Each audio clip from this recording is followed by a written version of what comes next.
નમસ્કાર મારા વહાલા વિદ્યાર્થી મિત્રો, આજે વાત કરીશું ધોરણ 12 અને વિષય ગુજરાતી કાવ્ય નંબર 7 ગોપી શ્યામ સમીપે સ્વાધ્યાયનું સંપૂર્ણ સોલ્યુશન કરીશું, જે તમને પરીક્ષાની અંદર ખૂબ ઉપયોગી નીવડશે. મિત્રો, આપણી ચેનલની અંદર તમામ વિષયના સ્વાધ્યાય સોલ્યુશન સાથે મૂકવામાં આવે છે. તો ચેનલની અંદર પ્રથમ વખત આવે છો તો ચેનલને સબસ્ક્રાઈબ કરી બાજુમાં આપેલા બેલ આઇકન ઉપર ઓલ નોટિફિકેશન કરી દેજો. કાવ્યનું નામ ગોપી શ્યામ સમીપે, સાહિત્ય કૃતિનો પ્રકાર છે ગરબી. મિત્રો, તેના કવિ છે દયારામ. હવે વાત કરીશું સ્વાધ્યાય પ્રશ્ન નંબર 1. નીચેના પ્રશ્નોના એક વાક્યમાં ઉત્તર લખો. ગોપી શું નિયમ લે છે? તો ગોપી શ્યામ રંગની નજીક ન જવાનો નિયમ લે છે. પ્રશ્ન નંબર 2. આજ થકીનો શું અર્થ કરશો? તો આજ થકી એટલે આજથી, અર્થાંત હવે પછી. પ્રશ્ન નંબર 3. ગોપી શેમાં સ્નાન કરવાની ના પાડે છે અને શા માટે? તો ગોપી જમનાના નીરમાં સ્નાન કરવાની ના પાડે છે, કારણ કે જમનાના નીર શ્યામ રંગના છે.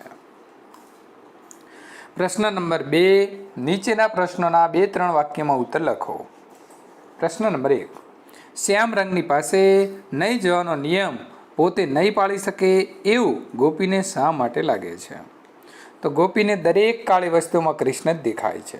કૃષ્ણ પ્રત્યે તે પોતાનો રોષ પ્રગટ કરે છે અને મુખ્યથી તે નિયમ લે છે કે તે તમામ કાળા રંગની વસ્તુનો ત્યાગ કરી દેશે. તે સર્વે એક સરખા કપટી છે, પણ તે કૃષ્ણ વિના રહી શકે તેમ નથી, એ પણ સાચું છે. કૃષ્ણ પ્રત્યેનો તેનો આ કૃત્રિમ રોષ છે અને કૃત્રિમ રોષ થોડો સમય ટકે. આથી ગોપીને લાગે છે કે શ્યામ રંગની સમીપે નહીં જવાનો નિયમ પોતે નહીં પાળી શકે. પ્રશ્ન નંબર 2. કવિને બધી કાળી વસ્તુઓમાં કપટનો ભાવ શા માટે જોવા મળે છે? ગોપી જે કાળા રંગની વસ્તુ જુએ છે તે સૌમાં તેને શ્યામ વર્ણ કૃષ્ણ દેખાય છે, પણ હકીકતમાં તો એ માત્ર કાળી વસ્તુ જ છે. ગોપીને લાગે છે કે આ વસ્તુઓની કાળાશથી જ તે છેતરાઈ છે અને તે સૌને ગોપી કૃષ્ણ સમજી બેઠી. આથી કવિને બધી કાળી વસ્તુઓમાં કપટનો ભાવ જોવા મળે છે. પ્રશ્ન નંબર 3. નીચેના પ્રશ્નોના સવિસ્તાર ઉત્તર લખો. પ્રશ્ન નંબર 1. ગોપી શ્યામ રંગની કઈ કઈ વસ્તુઓનો ત્યાગ કરે છે?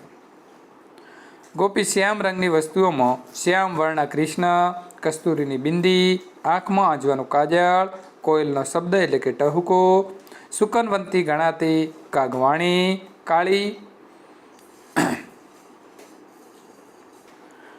કચુંકી, જમનાના નીર, મરકત મણી, મેઘ એટલે કે કાળા વાદળ, જાંબુ અને વંતાક એટલે કે રીંગણા જેવી તમામ કાળી વસ્તુઓનો તે ત્યાગ કરે છે.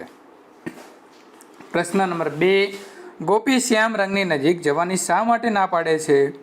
તો જે કાળા રંગની વસ્તુઓ છે તે સૌમાં એક સરખી કાળાશ છે, એટલે ગોપીને દરેક કાળી વસ્તુમાં કૃષ્ણ જ દેખાય છે, પરંતુ જેમાં કાળાશ છે તે સૌ કપટી છે, એ ગોપીને સમજાય છે. આથી તે શ્યામ રંગની તમામ વસ્તુની નજીક જવાની ના પાડે છે. અહીં સંપૂર્ણ મિત્રો કાવ્ય નંબર 7નું આપણે સોલ્યુશન પૂર્ણ કરીએ છીએ. તમારા પાઠ નંબર 8નું સોલ્યુશન જોવા માંગો છો તો આપેલી એન્ડ સ્ક્રીન ઉપર ક્લિક કરી અને મેળવી શકો છો. વિડીયો પસંદ આવે તો લાઇક કરી તમારા મિત્રો સુધી શેર કરવાનું ભૂલશો નહીં.